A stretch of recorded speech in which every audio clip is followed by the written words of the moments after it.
अम, अनेकदा आपण बघतो ना की आयुष्यात एकामागून एक संकट येतच राहतात. म्हणजे एक अडचण सुटत नाही तोवर दुसरी उभी राहते. हो, नक्कीच. आणि कधीकधी तर हा दुःखाचा किंवा संघर्षाचा काळ कधी संपणारच नाहीये अशी एक प्रकारची भीती वाटू लागते. अगदी तेच. आणि म्हणूनच आजच्या या सखोल चर्चेत आपण या विषयाच्या अगदी मुळाशी जाणार आहोत. सगळ्यांचं स्वागत आहे या डीप डाईव्हमध्ये. आज आपण स्वामी समर्थांच्या शिकवणीचा आधार घेऊन हे समजून घेणार आहोत की आपल्या आयुष्यात येणाऱ्या अडचणींची मूळ कारणं नेमकी काय असतात. आणि ही कारणं समजून घेणं खूप गरजेचं आहे. होय, या माहितीचा अभ्यास करताना आपण काही अतिशय रंजक स्रोत वापरले. उद्देशच हा आहे की अडचणी केवळ बाह्य जगात नसतात, तर त्यामागे आपला स्वतःचा अहंकार आणि नकारात्मक विचार कसे कारणीभूत असतात हे उलगडणे. आणि सर्वात महत्त्वाचं म्हणजे यातून बाहेर पडण्यासाठी नामस्मरण आणि एका विशेष 3 दिवसांच्या उपासनेची शास्त्रशुद्ध पद्धत काय आहे हे आपण पाहणार आहोत. अगदी. चला तर मग या सगळ्याचा अर्थ शोधायला सुरुवात करूया.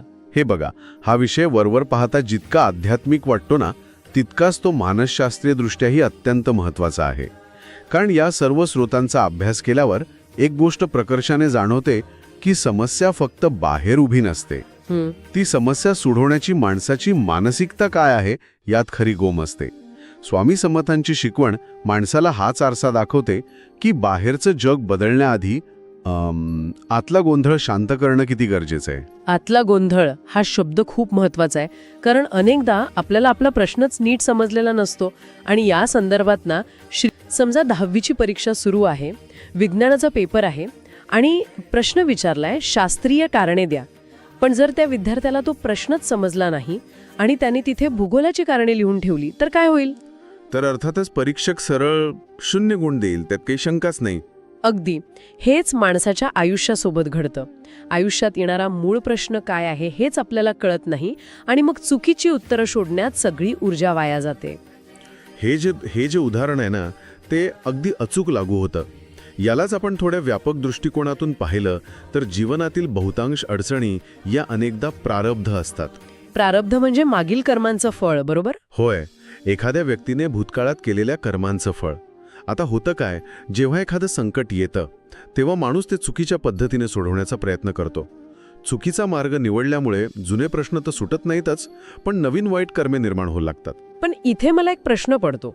संकटाच्या वेळी कोणी मुद्दामून चुकीचा मार्ग का निवडेल? का निवडेल? त्याला तर त्यातून लवकरात लवकर बाहेर पडायचं असतं ना. हो, अगदी तेच. बरोबर आहे. पण इथेच माणसाचे नकारात्मक विचार आणि भीती प्रवेश करते.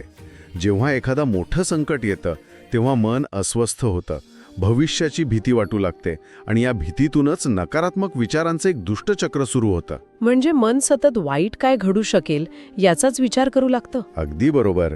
जेव्हा माणूस या मानसिक गोंधळात अडकतो तेव्हा त्याची विचार करण्याची क्षमता कमी होते आणि तो नैराश्याकडे ओढला जातो. म्हणूनच स्वामींच्या शिकवणीत पहिली पायरी ही मानली जाते की आपला मूळ प्रश्न काय आहे हे शांतपणे समजून घेणं आणि तो सोडवण्यासाठी प्रामाणिक प्रयत्न करणं.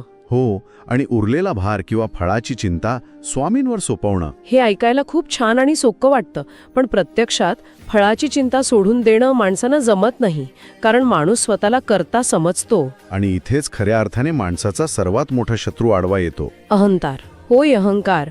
महाराष्ट्र टाइम्सच्या लेखामध्ये याच अहंकारावर भाष्य करणारी एक अत्यंत रंजक कथा वाचायला मिळते. ही कथा ऐकल्यावर माणसाला स्वतःच्याच विचारांची लाज वाटू शकते. ती रामदासी बुवांची कथा ना, ती खरोखरच खूप उद्बोधक आहे. अगदी तीच. इथेच खरी रंजक गोष्ट समोर येते. कथेनुसार रामदासी बुवा हे एका मठाचे महंत होते. ते अत्यंत विद्वान होते. त्यांना वेद, उपनिषदे, पुराणे सगळ्याचं सखोल ज्ञान होतं.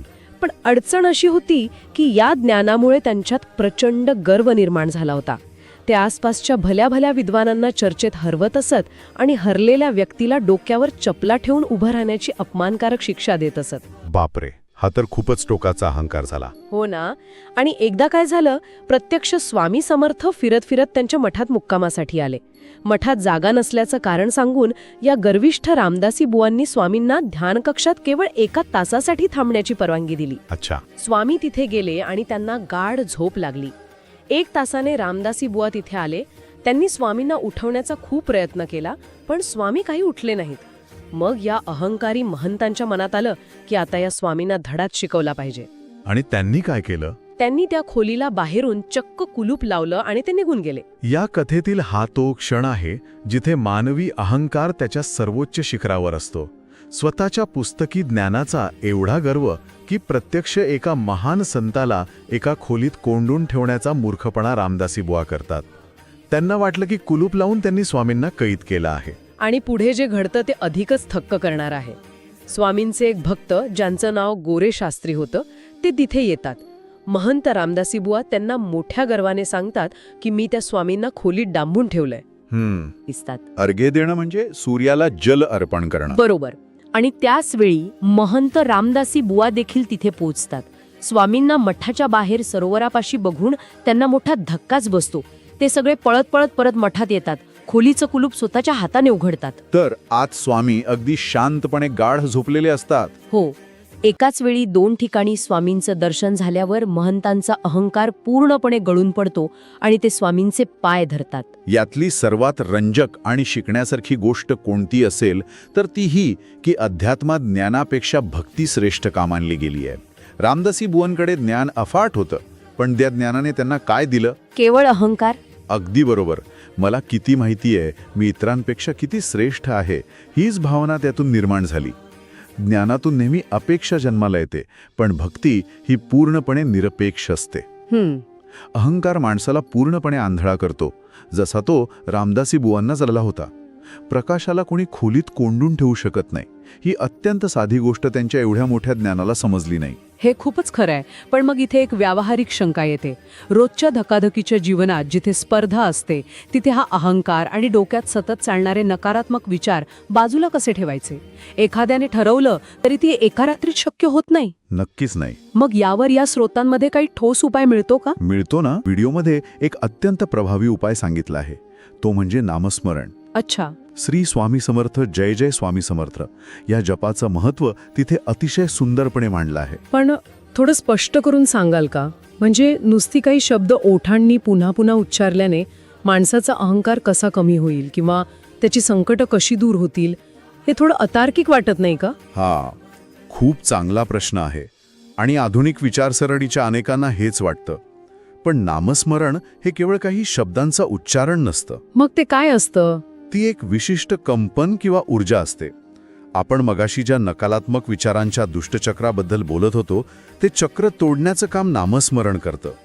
जेव्हा माणसाचं मन सतत भविष्याची चिंता करत असतं, भीती बाळगून असतं, तेव्हा ते डिप्रेशनकडे ओढलं जातं. हो, हे तर आपण बघतोच आजकाल. जेव्हा एखादी व्यक्ती एकाग्रतेने नामस्मरण करते तेव्हा मेंदूला त्या नकारात्मक विचारांच्या साखळीतून बाहेर पडण्यासाठी एक केंद्रबिंदू मिळतो. म्हणजे एका अर्थाने नामस्मरण हे मनाला एका जागी स्थिर करण्याचं आणि अनावश्यक विचारांना ब्रेक लावण्याचं एक हत्यार आहे. तर अगदी बरोबर. आणि यासोबतच एक आध्यात्मिक ताकदही मिळते. आत्म्याला संकटांचा सामना करण्याची एक आंतरिक शक्ती मिळते. त्या व्हिडिओमध्ये जसं म्हटलंय, अशक्यही शक्य करतील स्वामी, हा नुसता एक भावनिक आधार नाहीये, मग ते एक मानसिक ढाल आहे. स्क्रिप्टवरील एका दस्तऐवजात स्वामींच्या अभयवचनाचा विशेष उल्लेख आहे. भिऊ नकोस, मी तुझ्या पाठीशी आहे. इंग्रजीत सांगायचं तर fear not, I am with you. हो, हे वाक्य खूप ताकदवान आहे. होय. जेव्हा माणूस आतून पूर्णपणे तुटलेला असतो तेव्हा हे वाक्य केवळ शब्द राहत नाही, तर ती एक ग्वाही असते जी भक्ताच्या मनाला अथांग शांती देते. आणि मन शांत असलं की माणूस बरोबर योग्य निर्णय घेतो आणि आपल्या प्रारब्धाला धैर्याने सामोरे जातो. हे तर अगदीच खरंय. नक्कीच. पण आता आपण अशा एका वळणावर आलो आहोत जिथे काही संकटे ही सामान्य प्रयत्नांच्या किंवा केवळ नामस्मरणाच्या पलीकडची वाटू लागतात.